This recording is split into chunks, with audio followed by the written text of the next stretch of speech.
Well, this is a little different, huh? So I picked up this used Thrustmaster T300 RS. I've been playing around Forza Horizon 5. I've been trying to do like an hour of driving every day, and I just can't do it. I get so unbelievably frustrated trying to drive this. Like, it's making me question everything I know about driving because it is so unbelievably different than real driving.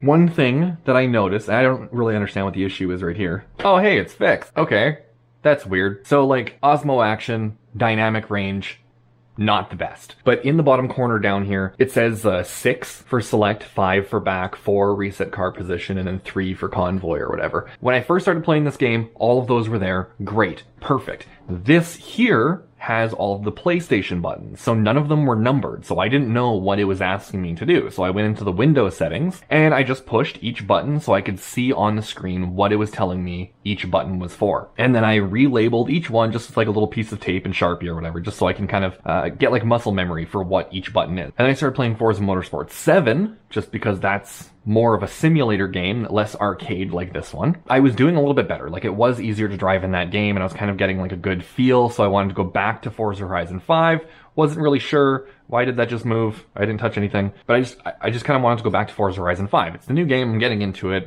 I like how it's going, so they just changed again. Awesome. I don't understand. Now it says enter for select, escape for back, X to reset the car position, and Y for convoy. I don't understand why this game is doing this. It keeps going back to the keyboard controls, and like, I'm not... Oh, there, okay, there we go. Now it just went back as soon as I touched something here. For whatever reason, after going to Forza Motorsport 7, back to Forza Horizon 5, no matter what I did, I could not get this game to go back to the steering wheel settings. So like, Forza Horizon 5 is still just like a cyberpunk riddled mess of bugs. Like, this game is just absolutely brutal. But with that being said, I'm just gonna kind of play around with this a little bit. Like, it needs some work. Like, I don't know, like, the steering wheel's like the steering wheel's loose, but it's not the hub. I don't know if you're gonna be able to see this, but right in here along the hub, the steering wheel moves. Maybe like these Allen head screws or something are just loose. I'm not sure, but this needs some work. I got it really cheap. I got this entire setup for 250 bucks Canadian. I threw some old work pants on the floor just so I'd stop rolling around. I added 50 pounds of weights to the actual like rig, I guess, whatever you want to call it. I've added 50 pounds to that to stop it from moving around, but it still does. Now, as for the pedals, these are Logitech something and other pedals. I'm not sure which model, but they're like the red cylinder ones. And then the brake pedal is already modified with an extra spring, so it feels really good by comparison to everything else. But it kind of moves around. So, I mean, it's good. It's a good platform. I just have to do some tweaks to make it work for me. Now, the only issue that I was having with this when I first got it was shift up was not working. I could not shift up for the life of me. It wasn't working. And then I was switching the wiring on the pedals just because they were reversed. So the accelerator was on the left and the clutch was on the right. So I've switched the wiring for those to correct it. So that way, just the regular default Thrustmaster software will detect everything correctly. Everything's working perfect. No issues. And then I guess in some portion of me like throwing this thing around and like the steering wheel hitting the floor or something like that, the spring in the shifter must have like clicked back into place or something, because this wouldn't actually push all the way in. It would only push a little bit and then get stuck. So something was like actually interfering between the shifter and it clicking the button itself, and for whatever reason that fixed it. So the shifter is fixed. The accelerator and the clutch are both working normally, and the only thing that I had to do in the settings itself was I had to change the like the steering radius, like the degrees or whatever. So for some reason this wheel by default it's set to 900. Oh, I guess I'm still playing Forza Horizon 4 in my head. I ended up switching it to 1080, and now it steers perfectly. So the wheel is like perfect one-to-one with this wheel, and it works fantastic. Like, one recommendation, I guess, from the beginning, because I know nothing about these. Like, this is my first like driving simulator sort of setup with a wheel. I've always been playing on a controller. So that was in the Windows settings. I switched it from 900 to 1080, and it works absolutely perfect. The only thing that I've noticed so far, like the force feedback and returning back to center is fantastic. This car has 7 degrees of positive caster, so it does pull directly back to the center extremely well for drifting, and the wheel simulates that really well. Like, it feels very much like, well, like a real car. How the hell am I supposed to zoom in here? Nope. Let's just find like a little roundabout thing or something, so that way I can just kind of go around in a circle and we can try to evaluate how bad my driving is. I have it manual, but with no clutch, so that way I'm spending less time concentrating on the pedals and more time actually trying to drive. Okay, so we're in this little like roundabout thing. So I'll keep it a little bit slow. I'll go in 3rd gear, and all I'm gonna try and do is just do like a circle. I just want to drift a circle. So I'll start at this straightaway here.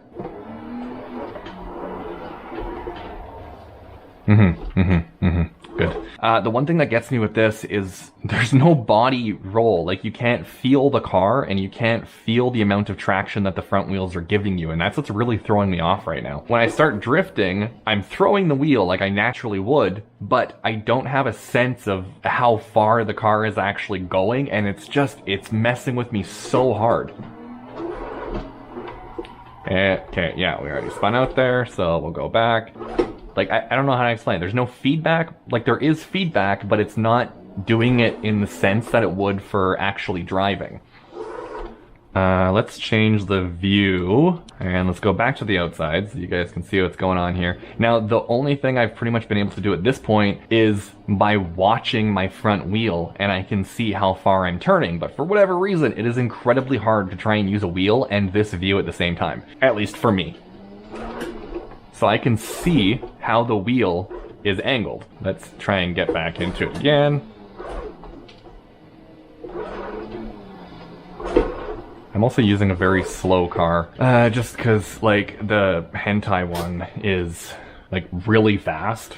Let's change to that car real quick, just because that's the car that I'm always using for drifting. So this is kind of like a more comfortable car, but it's just ridiculous power nonstop. Oh my god. Like, I can't get it. It's so ridiculous. I've just been watching like tons of YouTube videos and everything, just trying to figure out like what I'm doing wrong and like pedal control and everything. And the biggest thing that's getting me is just the amount of steering, because on the controller I can switch like steering left and steering right instantly to maneuver the wheel back and forth. Whereas this one, the amount of movement to one side all the way to another for correction is so much more aggressive that it just kind of like really shows how hard like actually drifting in this game is with a wheel. It also doesn't really help that this thing slides around everywhere, so you'll actually notice if I sit back how much this moves, and it walks all over. Like, sometimes I'll hit the desk if I'm hitting the brake because it's so weighted that it actually pushes it forward even with 50 pounds on the bottom. Yeah, I just try and do this for, I don't know, probably about an hour. This is going really well. And it usually gets to the point where I get so absolutely pissed I just can't do it anymore. And there hasn't been a single day yet that I have been able to play for a full hour because this just keeps happening over and over. And like, I am just barely touching the throttle, trying to be so delicate. This car has way too much power for learning, which is why I was on that other one. But then as another restriction of not having enough power is it's harder to keep going because the car doesn't have enough power to just push you through mistakes. Oh my god. Yep, okay, yep, just like real life.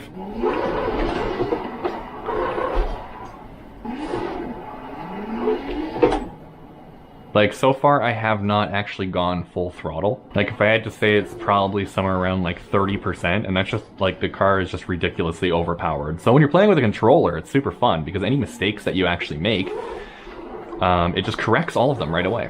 I think the biggest issue that I'm having right now with this is I cannot counter steer fast enough for this car. And now that's probably just a me issue, just because I'm not used to this at all, and normally in real life a car will counter steer a lot faster because it actually has like a real amount of grip and you're feeling the amount of force that the car is pushing on you when you actually slide. So if I throw the wheel to counter steer, I have a better chance, but if I just let the game do it, it's not as fast as I would like. So again, probably just settings and stuff that I have to change, but if I throw the wheel, I can usually catch it. So it's almost like the force feedback is not enough for how fast I need to throw it, but it's also too much when I'm trying to throw back.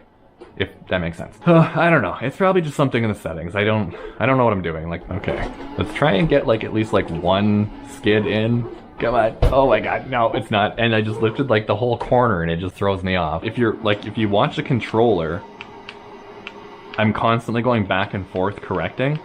So doing this with the wheel is significantly harder. And like, we're not even getting into angle yet because I'm not getting any angle at all with the wheel. I'm just trying to go around a corner and I still can't. Like, this is so difficult by comparison to the controller. The controller is like cheat codes. Like, it is just insane. Like, one thing I've been trying to do is just go around the corner quickly and just kind of hold like a counter steer, like almost like a slip angle. I've just been trying to get the back end out just a little bit just to kind of hold a slip angle while going around the corner without spinning out completely. And like, I don't know, it's just ridiculous. I guess like some closing remarks here is if you just got a driving simulator and you can't drive, don't feel bad. This is like super hard to try and actually learn. Like, it's ridiculous. Like, you can see that the entire thing has actually moved over to the right just from me trying to throw the wheel to counter steer, that I've been moving the whole thing.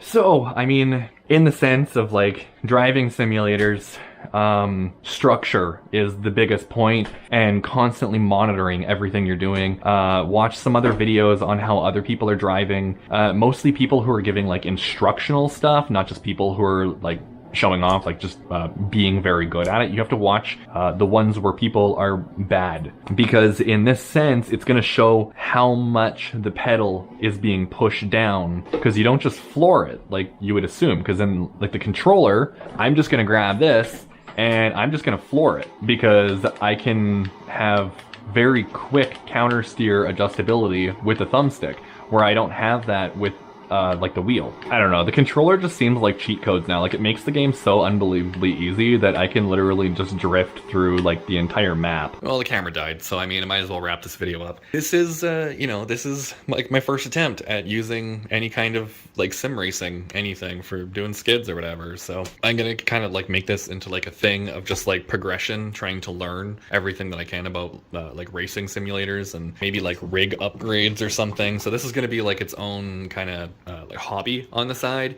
So if you found something useful here, then like the video. If not, dislike it. That's cool. Subscribe if you haven't, because I mean, I'm going to be making more videos like this. Or, you know, don't do any of it. I'm not telling you what to do.